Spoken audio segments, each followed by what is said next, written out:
میں نے دروازے کو دھکا دیا تو وہ کھلا ہوا تھا۔ اندر کا منظر دیکھ کر میرے حواس باختہ ہو گئے۔ صحن میں میرے بھائی کی وہ نئی گاڑی کھڑی تھی جس کا ذکر میرے شوہر کیا کرتے تھے، مگر وہ گاڑی جگہ جگہ سے پچکی ہوئی تھی۔ اس کے شیشے ٹوٹے ہوئے تھے، فرش پر خون کے سوکھے ہوئے دھبے تھے جنہیں دیکھ کر میرا دل بیٹھ گیا۔ میں بھاگتی ہوئی کمرے کی طرف دوڑی تھی جہاں سے کسی کے سسکنے کی آواز آ رہی تھی۔ جیسے ہی میں نے پردہ ہٹایا، میرے سامنے وہ حقیقت تھی جس نے میرے شک اور میری نفرت اور شاہد کے تمام تانوں کو ایک پل میں مٹی میں ملا دیا تھا۔ وہاں کچھ بھی نہیں تھا۔ اس نے میرے قدموں سے زمین کھینچ لی اور مجھے احساس ہوا کہ میں نے کتنا بڑا گناہ کیا ہے۔ اپنے بھائی کے حالات جانے بغیر اسے اپنی بدگمانی کی بھٹی میں جھونک دیا تھا۔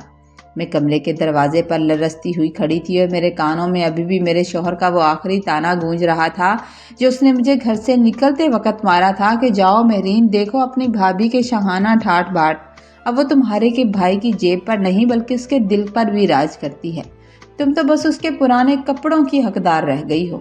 میرے شوہر کی ان باتوں نے میرے اندر غصے کی ایسی آگ بھڑکائی کہ میں اپنی بھابھی کا گلا دبانے کے ارادے سے آئی تھی، مگر جیسے ہی میری نظر کمرے کے اندر پڑی میرے ہاتھ پاؤں برف کی طرح ٹھنڈے ہو گئے۔ سامنے بیڈ پر میرے بھائی پڑے تھے، مگر وہ سارم نہیں تھے جو کبھی شیر کی طرح گرجتے تھے۔ ان کے پورے سر پر سفید پٹیاں تھیں جن سے خون کی سرخی باہر جھانک رہی تھی۔ ان کا چہرہ اس قدر سوجا ہوا تھا کہ پہچانا بھی نہیں جا رہا تھا، اور ایک ہاتھ میں لوہے کی سلاخیں لگی ہوئی تھی۔ قریب ہی میری بھابھی فرش پر بیٹھی ایک پرانی پتیلی میں نیم کے پتے ابال رہی تھی تاکہ بھائی کے زخموں کی سکائی کر سکے۔ اس کا وہ ریشمی جوڑا جسے دیکھ کر شبنم نے آگ لگائی تھی وہ کہیں نظر نہیں آ رہا تھا۔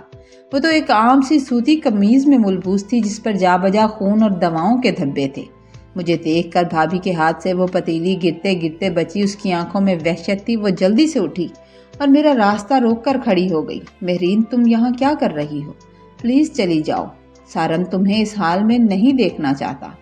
ان کے لہجے میں کوئی غرور نہیں تھا بلکہ ایسی التجا تھی جس نے میرے دل پر لگے نفرت کے کانٹے چبھونا شروع کر دیے۔ میں نے اسے دھکا دیا اور بھائی کے قریب پہنچی۔ یہ سب کیا ہے بھابھی؟ کہ میرے بھائی کا کیا حال ہو گیا اور آپ نے ہمیں بتایا کیوں نہیں؟ آپ کو مجھے بتانا چاہیے تھا۔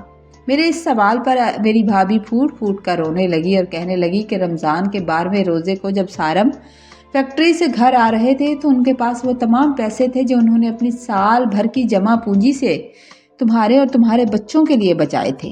وہ راستے میں رکے تاکہ تمہارے بچوں کے لیے وہ مہنگی گھڑیاں خرید سکیں جس کی فرمائش عدیل نے پچھلے مہینے کی تھی، مگر وہیں 2 موٹر سائیکل سوار لٹیروں نے انہیں گھیر لیا۔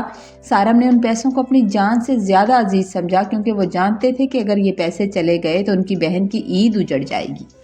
اسی چینا جپٹی میں لٹیروں نے سارم کے سر پر پستول کا بٹ مارا اور جب وہ نیچے گرے تو ان پر گاڑی چڑھا دی۔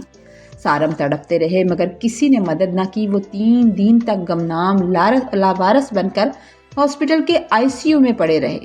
بھابھی نے اپنے میکے سے ملے ہوئے زیورات یہاں تک کہ اپنے ہاتھ کی انگوٹھیاں بھی بیچ دیں تاکہ سارم کا آپریشن ہو سکے۔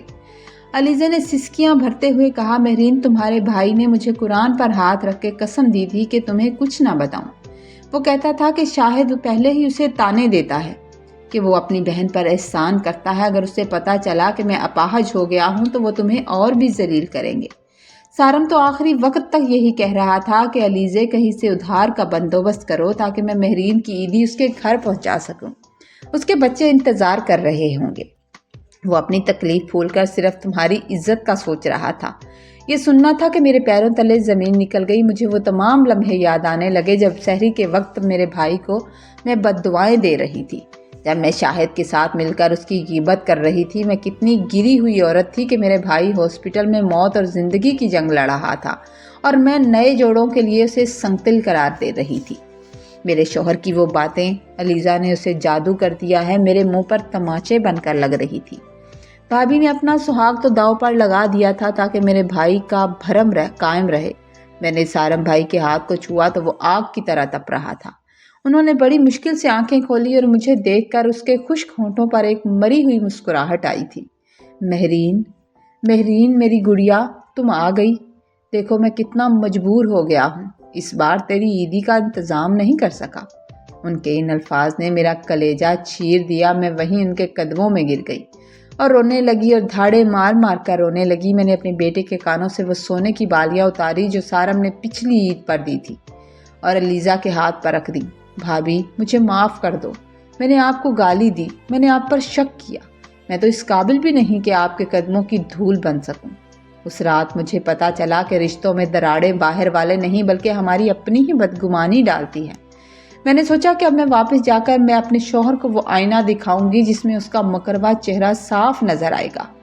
وہ انسان جس نے مجھے اپنے ہی بھائی کے خلاف بھڑکایا تھا، بدگمان کرتا رہا تھا، اسے آج احساس دلانا ضروری تھا کہ خون کے رشتے کبھی پرائے نہیں ہوتے، چاہے حالات کتنے ہی سنگین کیوں نہ ہو جائے۔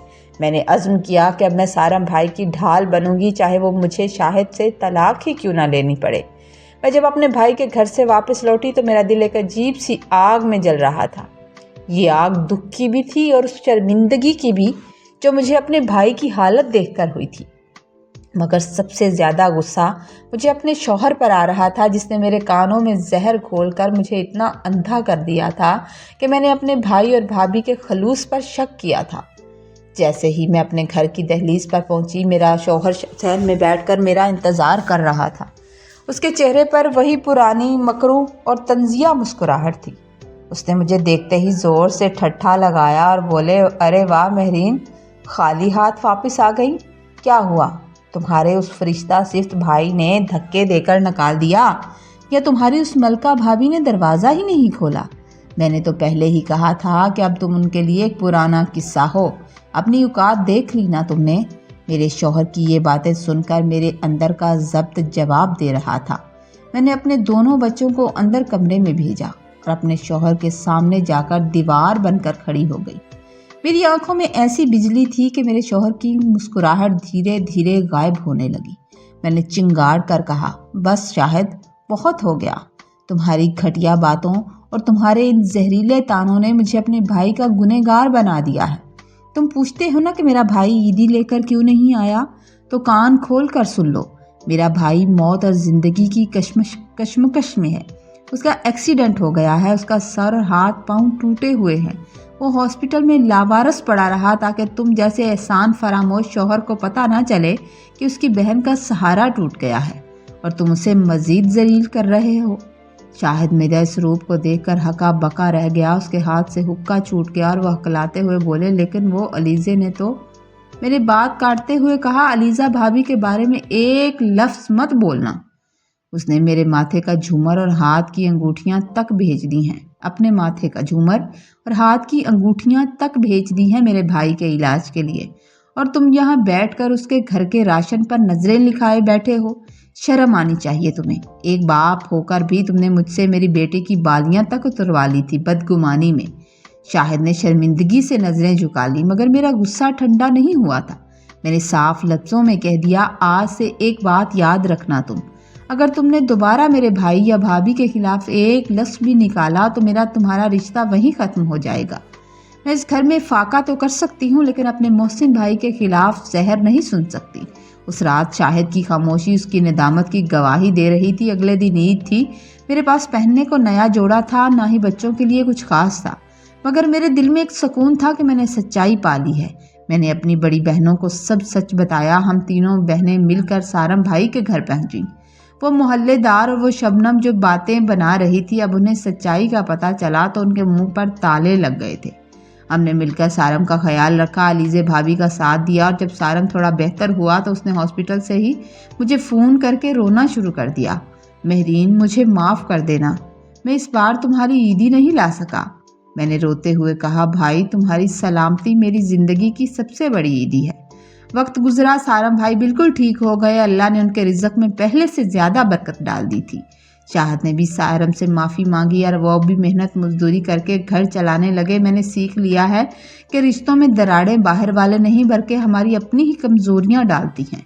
آج میرے اور علیزے بھابھی کے درمیان وہ محبت ہے کہ لوگ مثالیں دیتے ہیں۔ وہ کہانی جو ایک زہریلے تانے سے شروع ہوئی تھی، آج محبت اور اعتبار کے ایک مضبوط موڑ پر آ کر ختم ہو گئی ہے۔